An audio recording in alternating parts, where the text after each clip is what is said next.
Ketika mulai bekerja di Universitas Airlangga, gaji pokok yang saya terima adalah sekitar 2.600.000 per bulan.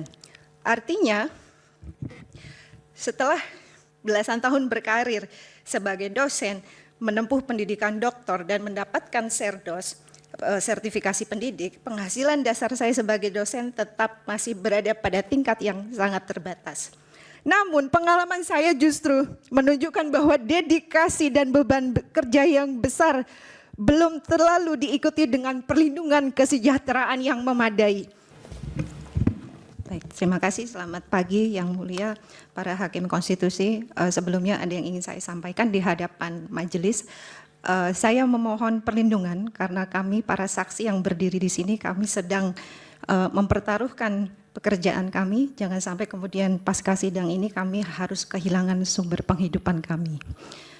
Baik, yang mulia ketua dan para hakim konstitusi, saya Cenuk Widya Srisna Sayekti adalah dosen tetap non-ASN di Universitas Airlangga. Saya memulai karir saya pada tahun 2010 sebagai dosen di Universitas Lancang Kuning. Pada saat itu gaji yang saya terima adalah 1.200.000 per bulan. Saya tetap menjalankan pekerjaan itu dengan serius karena saya percaya bahwa profesi dosen adalah profesi yang penting baik untuk mahasiswa maupun untuk perkembangan ilmu pengetahuan. Dalam perjalanan karir saya melanjutkan studi meraih gelar doktor dari Macquarie University di tahun 2016. Di tahun 2020 saya memperoleh sertifikat serdos. Bagi saya kedua hal itu adalah bagian dari komitmen profesional sebagai dosen. Pada tahun 2022 saya pindah menjadi dosen di Universitas Airlangga. Ketika mulai bekerja di Universitas Airlangga, gaji pokok yang saya terima adalah sekitar 2.600.000 per bulan.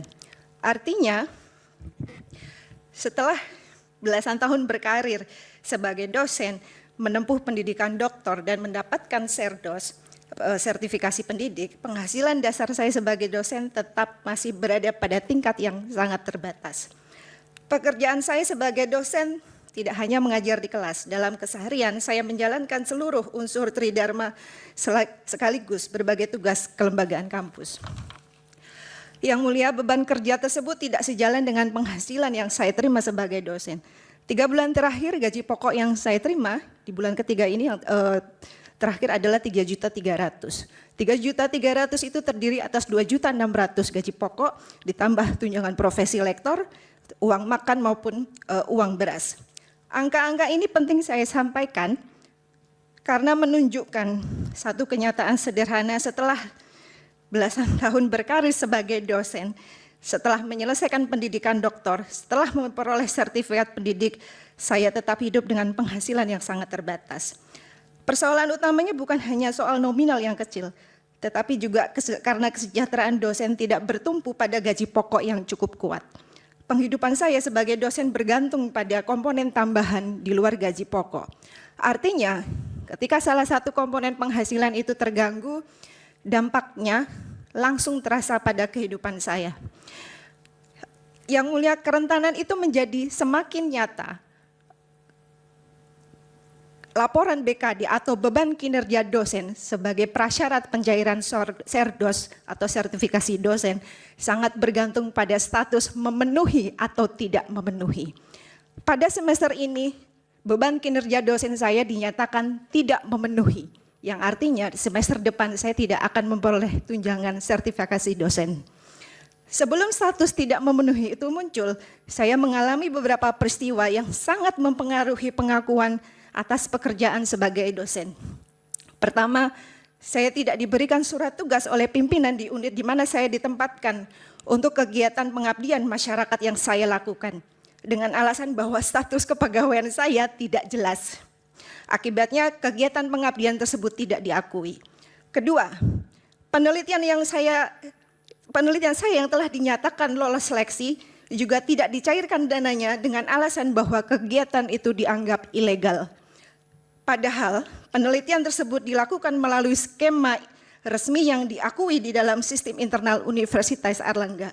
Lagi-lagi alasannya yang dikemukakan berkaitan dengan status kepegawaian saya. Padahal status saya jelas, saya adalah dosen tetap non-ASN di UNAIR dengan hak dan kewajiban yang melekat pada status tersebut. Karena itu, ketika kegiatan pengabdian tidak diakui, kegiatan penelitian terhenti karena dana riset saya tidak dicairkan dengan alasan status saya diragukan, saya mengalami sendiri bagaimana pekerjaan akademik yang nyata dapat kehilangan pengakuan. Puncaknya adalah ketika beban kinerja dosen saya dinyatakan tidak memenuhi. Status ini berdampak langsung pada pencairan tunjangan profesi dosen, yaitu sebesar 1 kali gaji pokok. Dengan demikian bukan hanya penilaian yang dipertaruhkan, bukan hanya penilaian atas kerja saya, tetapi juga penghasilan yang saya gunakan untuk memenuhi kebutuhan hidup. Apa artinya BKD yang tidak memenuhi? Pengalaman ini membuat saya menyadari bahwa posisi dosen bisa sangat rentan. Saya tetap bekerja, saya tetap mengajar. Dalam situasi ini, dosen tidak hanya memikirkan bagaimana bekerja dengan baik, tetapi juga bagaimana memastikan bahwa pekerjaannya diakui agar penghasilannya tidak terganggu. Ketika gaji pokok sendiri tidak cukup kuat menjadi dasar penghidupan, maka hilangnya satu komponen penghasilan seperti tunjangan serdos atau profesi langsung berdampak pada kehidupan sehari-hari. Bagi saya ini menunjukkan bahwa persoalan kesejahteraan dosen bukan hanya soal besarnya penghasilan, tetapi juga menunjukkan keamanan penghasilan.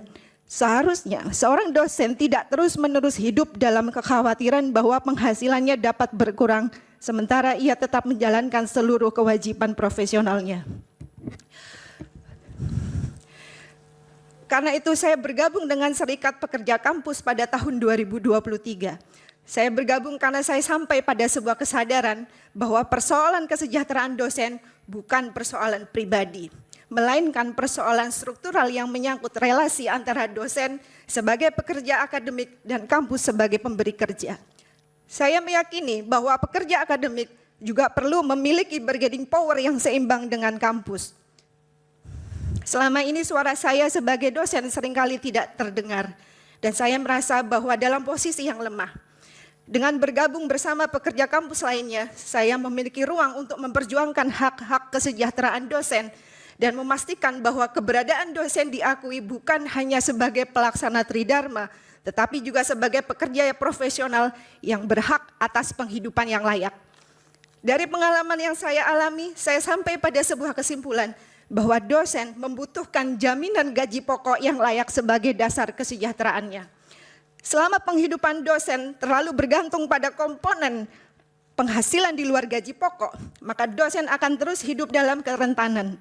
Ketika ada persoalan dalam penilaian kerja yang terganggu bukan hanya catatan kinerja, tetapi juga penghasilan yang digunakan dosen memenuhi kebutuhan hidupnya. Karena itu saya memandang penting tuntutan ini, agar dosen memperoleh gaji pokok yang layak di atas upah minimum. Bagi saya ini bukan sekedar soal kenaikan pendapatan, tetapi soal perlindungan minimum agar seorang dosen yang telah mengabdikan hidupnya untuk pendidikan tinggi tidak perlu terus-menerus berada dalam posisi rapuh secara ekonomi. Yang mulia, para hakim konstitusi yang saya hormati, saya telah menjalani profesi ini dari 2010. Saya sudah mendapatkan gelar doktor dari universitas di Australia. Saya juga sudah mendapatkan sertifikat pendidik, mengajar, membimbing, meneliti, menulis, melakukan pengabdian masyarakat, dan menjalankan berbagai pekerjaan kelembagaan kampus. Namun pengalaman saya justru menunjukkan bahwa dedikasi dan beban kerja yang besar belum terlalu diikuti dengan perlindungan kesejahteraan yang memadai. Saya berharap mahkamah dapat melihat bahwa persoalan dosen bukan hanya soal beban kerja, tetapi juga soal jaminan penghidupan yang layak. Dosen tidak seharusnya dipaksa mencari pekerjaan tambahan hanya untuk menutup kebutuhan dasar hidupnya. Apalagi setelah menjalankan profesi ini bertahun-tahun dengan seluruh tuntutan akademik yang menyertainya. Demikian keterangan yang dapat saya sampaikan. Terima kasih.